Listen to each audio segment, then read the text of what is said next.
Hey folks, my name is Mo Amir and this is VANCOLOUR, British Columbia's bona fide culture and politics TV talk show. Tonight we'll talk about what you can and can't do in public. Can you film people, including vulnerable people in public, even if they've asked you not to do so? Plus, after a BC Supreme Court decision blocked a law banning drug use in most public spaces, does that mean that drugs like fentanyl can legally be consumed on playgrounds? But first, as a protected democratic right, why do some protests lead to arrests? Here to explain the limits on our right to protest is the president of the British Columbia Civil Liberties Association with nearly 2 decades of experience in criminal defense, civil disobedience, and police conduct cases. She is Karen Mirsky. Karen, hello. Hi there, Mo. How are you? Oh, great. Thank you. Thanks for being here tonight. Of course. So I have to ask you, in this country, we obviously have a right to protest, and yet I see protesters being arrested all the time. So when does the right to protest become unlawful? Well, you know, when we talk about protests, we have to talk about different types of lawfulness. For example, a mass protest, something that we might consider at the art gallery, for example, may spill over onto the streets. It might block streets. There might be some municipal bylaw infractions. If you think about Occupy movement, for example, living or staying tenting in the art gallery spaces for some time. In any event, there are, of course, protests that involve planned illegality, which oftentimes that kind of civil disobedience is meant for arrests, and police eventually do arrest.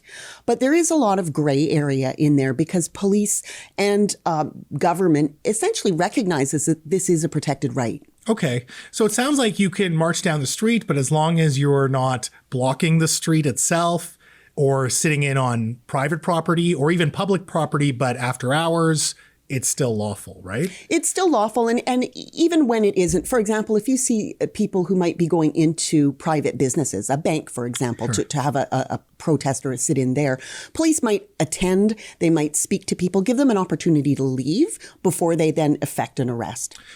And how do we define civil disobedience? I know this is obviously popularized by Gandhi and Martin Luther King, but does civil disobedience basically mean that you are knowingly breaking the law, but you're just not being violent? Indeed, yeah. So, and that's exactly what Gandhi had conceived of when he thought about civil disobedience. Essentially, you're planning unlawful activity as a way of engaging government in a discussion. Right. And so the thrust of civil disobedience is that people are intentionally breaking the law and then submitting themselves to the court system for punishment. They're effectively surrendering their good conduct, using their good character as a way of marking dissent over something that they feel they have a moral obligation. And this would include the folks that, create blockades on bridges, right? Like they know that they're breaking the law, but they're being nonviolent. Am I right? Yes. Okay. One of the hallmarks of civil disobedience is nonviolent protest. Does that also include not destroying property? I mean, if you throw soup on a painting in a public art gallery, is that considered civil disobedience or not because you're destroying public property? Well, property, I guess. It's a very good question. I will say that a lot of the individuals that we see kind of going and defacing paintwork or defacing somebody's, business, putting paint, a lot of times that's washable and they're not actually destroying property. You'll see people still arrested for mischief in certain circumstances. People on bridges are a little bit different. The way the courts have interpreted this is you're actually creating enough of a risk of violence, largely because people will get pissed off with you, that they feel the need to take some kind of, let's call it corrective action. So it's almost like incitement then. I wouldn't go so far as to say it's incitement, but you're the lawyer. That's why I'm making sure. Yeah, I mean, it creates a set of circumstances that make it more likely that there will be violence or a risk of violence. But when we do talk about nonviolent protests, there's a lot of areas that we need to stop and consider how we define violent protest. The Charter, and particularly Section 2 of the Charter, which is our fundamental freedoms, protects peaceful assembly. Not lawful assembly, but peaceful assembly. Now, within that, of course, there are limits on free expression and free assembly that are, for example, violence is not protected activity. However, how do we define that? Someone, for example, who's on a hunger strike, Right. self-harming in some way. We don't actually have jurisprudence that gives us any real guidance around particularly freedom of assembly, but around protest activities that really push the boundaries of what may or may not be permissible. Let me get into one specific example. We've seen protests where hate speech is uttered or you have hateful symbols. Would that then make the protest unlawful, or is it just a crime for that specific protester?